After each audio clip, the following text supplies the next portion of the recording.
Assalamualaikum warahmatullahi wabarakatuh. Selamat pagi, selamat siang, selamat malam untuk seluruh siswa yang hebat. Siswa kelas 10,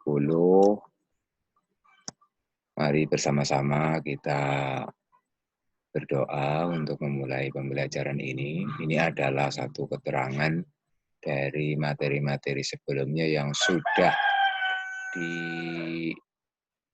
dikumpulkan, sehingga kita perlu adanya satu keterangan-keterangan yang mungkin sebagai tambahan-tambahan dari materi-materi yang sudah para siswa kumpulkan.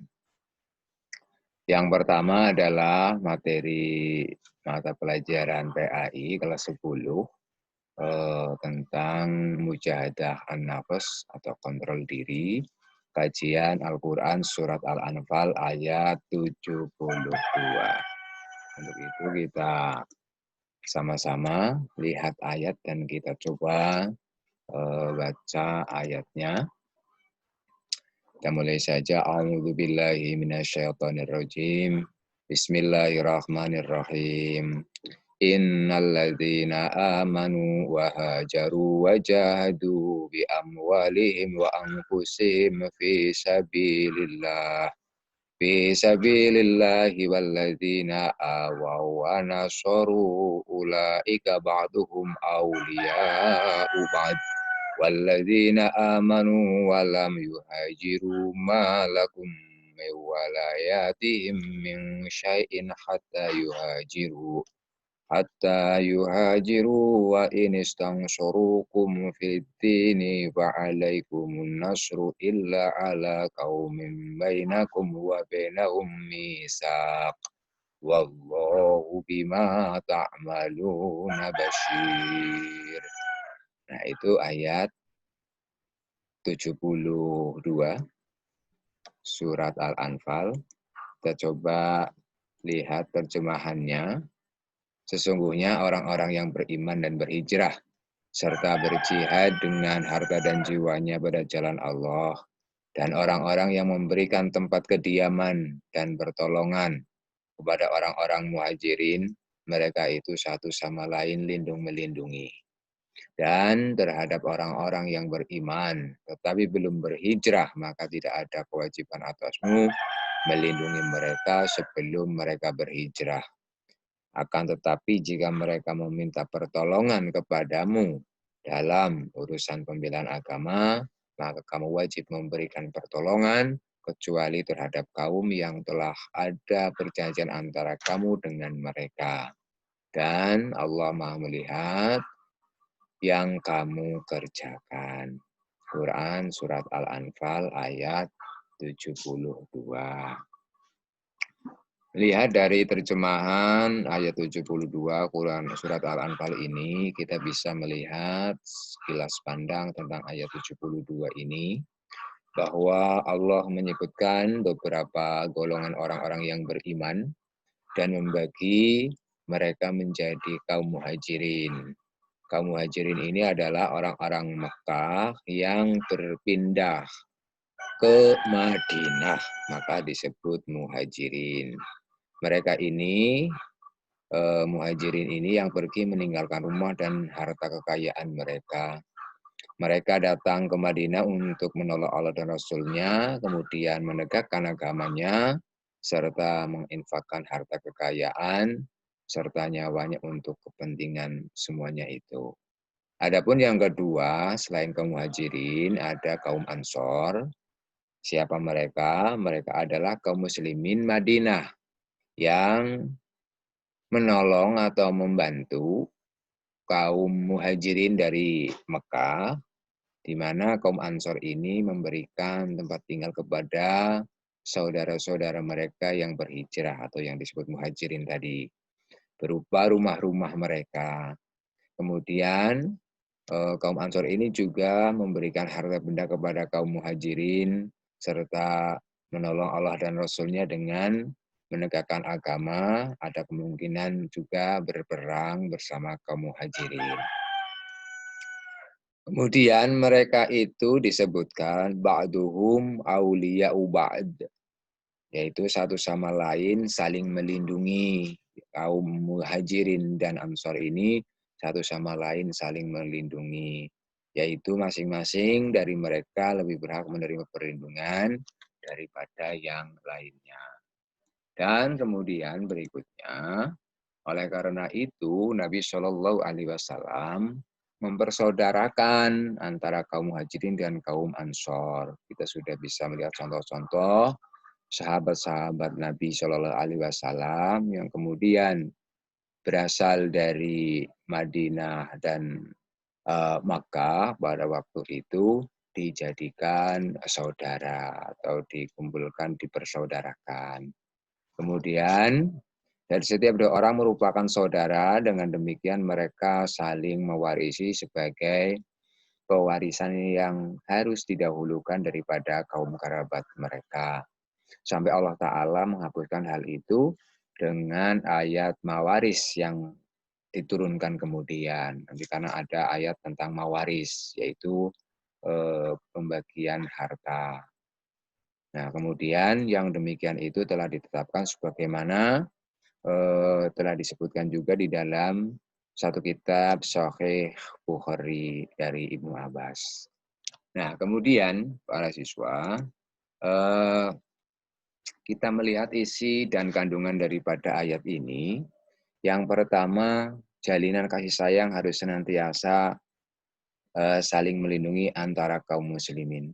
Kita sebagai kaum muslimin pada masa ini juga harus saling menjalin satu kasih sayang untuk saling melindungi.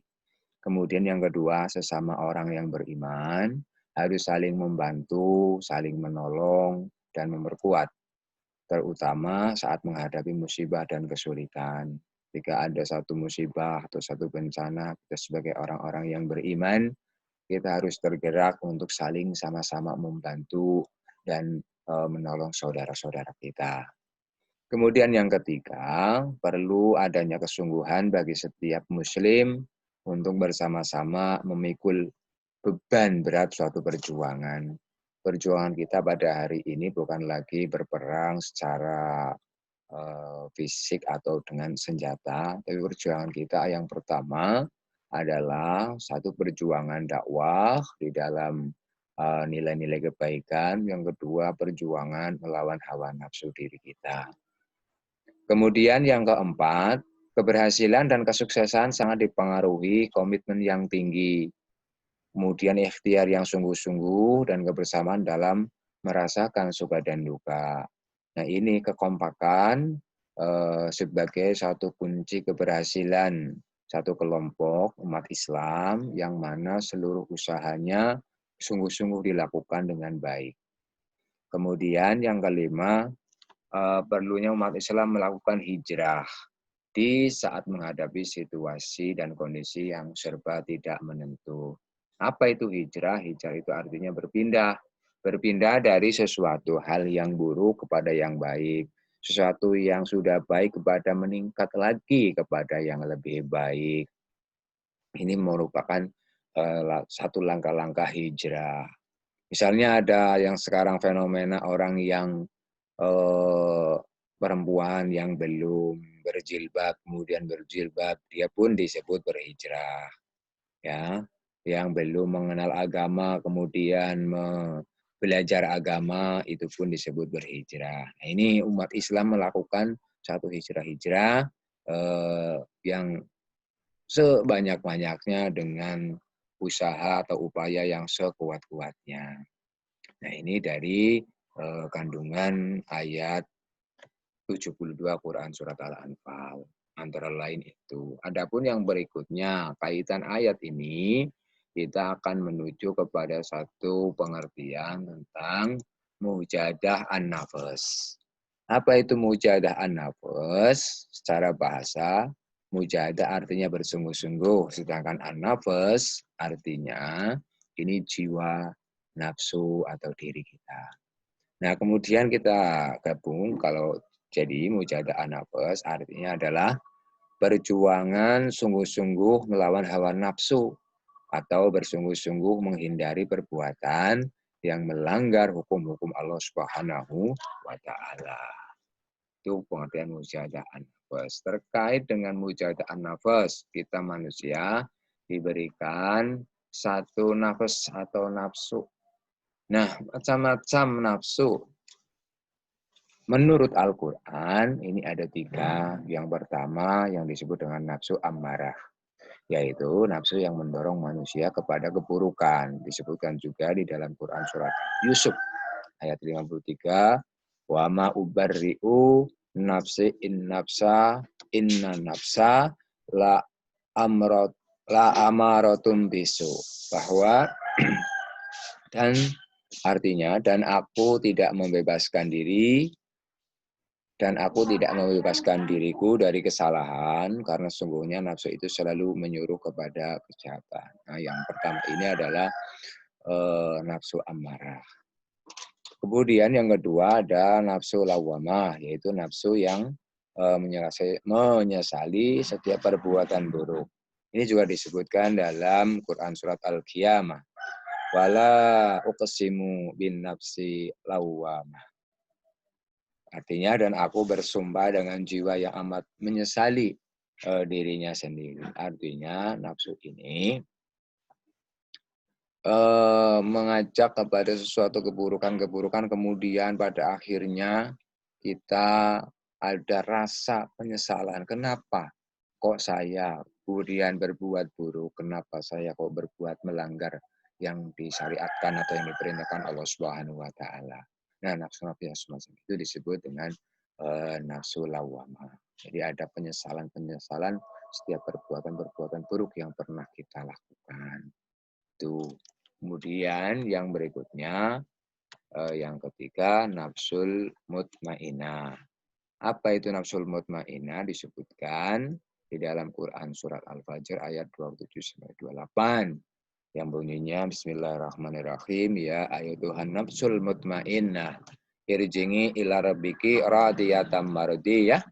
Terusnya fadkhuli fi ibadi wa dhuri jannati. Jadi nafsul mutmainnah ini yaitu nafsu yang tenang atau jiwa yang tenang.